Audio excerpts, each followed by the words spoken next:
बांग्लादेश के हालात के बाद वहां पर अल्पसंख्यक हिंदुओं के सामने क्या परिस्थितियां पैदा हुई हैं और राष्ट्रीय स्तर पर अंतर्राष्ट्रीय स्तर पर क्या कदम उठाए जाने चाहिए उनके बचाव के लिए विश्व हिंदू परिषद इस पर जो है अपनी बात कर रहा है और अपील कर रहा है। क्या आप अभी भी माता पिता बनने का सपना देख रहे हैं? अपोलो फर्टिलिटी के साथ अपने माता पिता बनने का सपना पूरा करें। मुफ्त परामर्श के लिए 9953975611 पर कॉल करें। मेरे साथ विश्व हिंदू परिषद के दो पदाधिकारी यहाँ पर मौजूद हैं। सर, आप लोगों की क्या मांग है, क्योंकि विश्व स्तर पे आप हिंदुओं के लिए जो है काम करते हैं। आज जो ये परिस्थिति पैदा हुई है बांग्लादेश में, कितनी विभत्स है और इस पर क्या कदम उठाए जाने चाहिए अंतर्राष्ट्रीय स्तर पर? अंतर्राष्ट्रीय समुदाय ने इस स्थिति में सक्रिय होने की आवश्यकता है।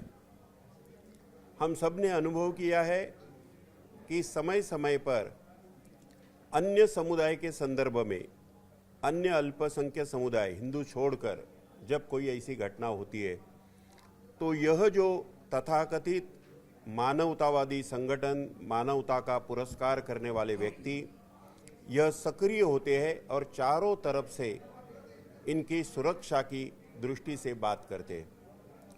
आज वो चुप क्यों है? आज उनके गले में दही क्यों जमा हुआ है? ये मेरा सवाल है। और इसलिए ऐसी भीषण परिस्थिति में जो बांग्लादेश के हिंदुओं पर अभी बीत रही है, ऐसे भीषण परिस्थिति में यह विश्व समुदाय के लोगों ने सक्रिय होने की आवश्यकता है। एक सकारात्मक कदम उठाने की आवश्यकता है। वहाँ भी इंटरिम गवर्नमेंट बनेगी। मुझे लगता है आज उसकी स्थापना भी हुई होगी मोहम्मद यूनिस के नेतृत्व में। तो उस इंटरिम गवर्नमेंट पर और वहाँ की जो मिलिट्री है उनको ये मैसेज देने की आवश्यकता है कि मानवता के दृष्टिकोण से आपके नागरिकों की सुरक्षा करना ये आपका पहला फर्ज है। अगर वो नहीं करते हैं तो विश्व समुदाय ने कोई और कदम उठाने की आवश्यकता है।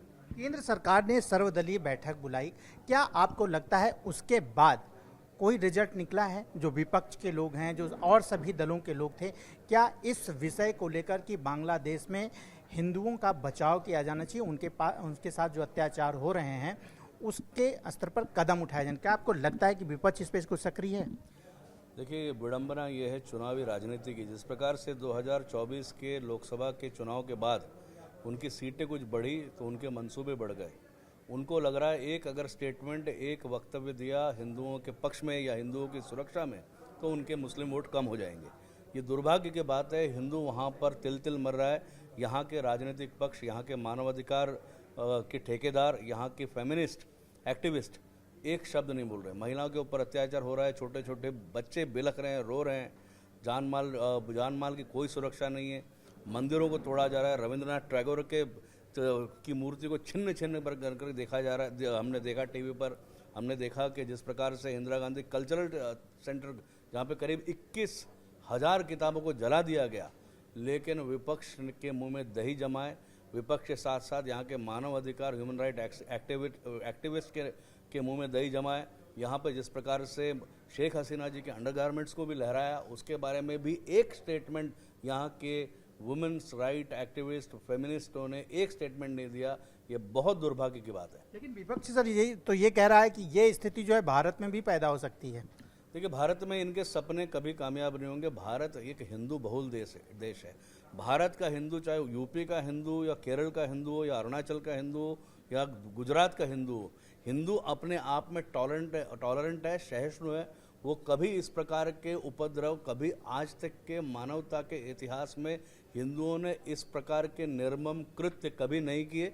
इसलिए ये सलमान खुर्शीद जैसे लोग या आरफा खानम जैसे पत्रकारों के सपने ही रह जाएंगे।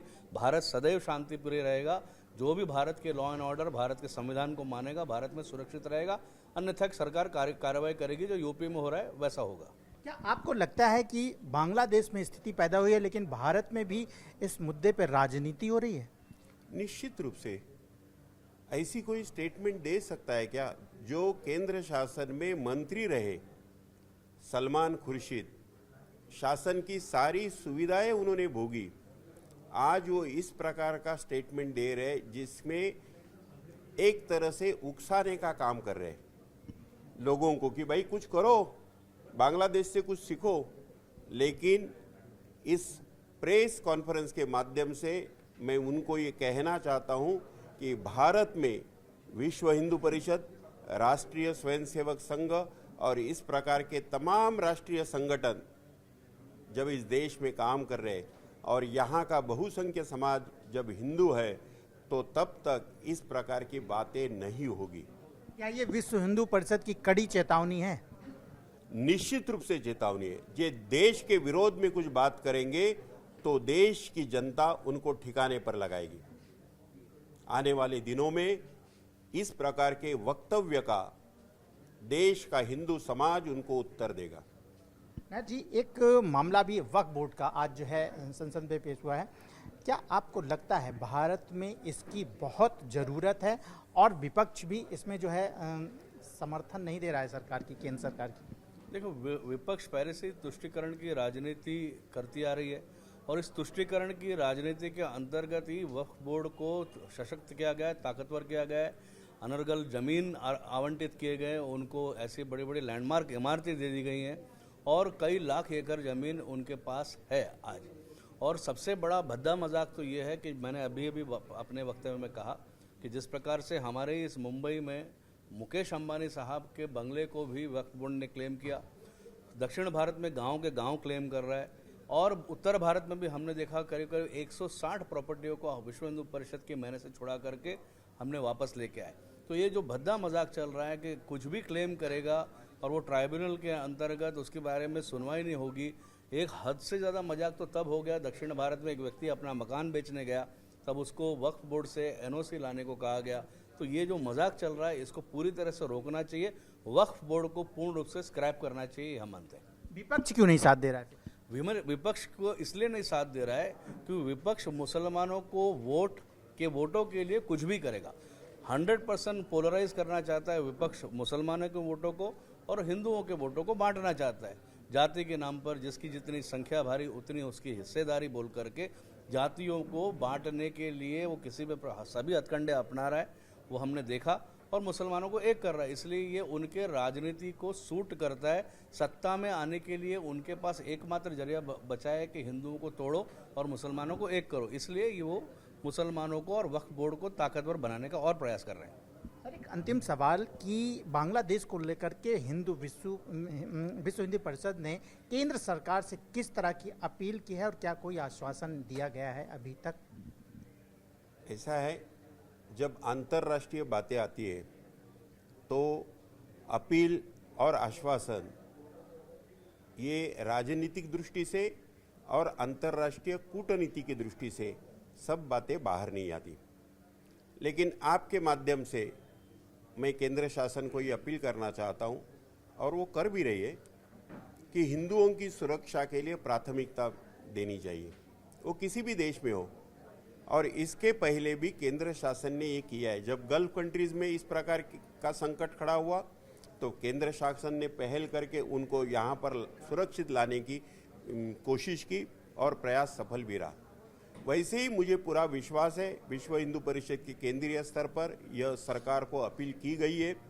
हम भी ये निश्चित रूप से कह सकते हैं कि केंद्र शासन निश्चित रूप से यह जो इन देशों में प्रताड़ित हुए लोग हैं, हिंदू, बौद्ध, सिख, क्रिश्चियन, पारसी, इन सब की सुरक्षा के लिए जो कदम आवश्यक है वो शासन उठाएगी। जी, एक लास्ट सवाल कि हसीना शेख अभी भारत में हैं, जिनको लेकर के पूरा विवाद खड़ा हुआ है, क्या आपको लगता है कि ये भारत के लिए ठीक है?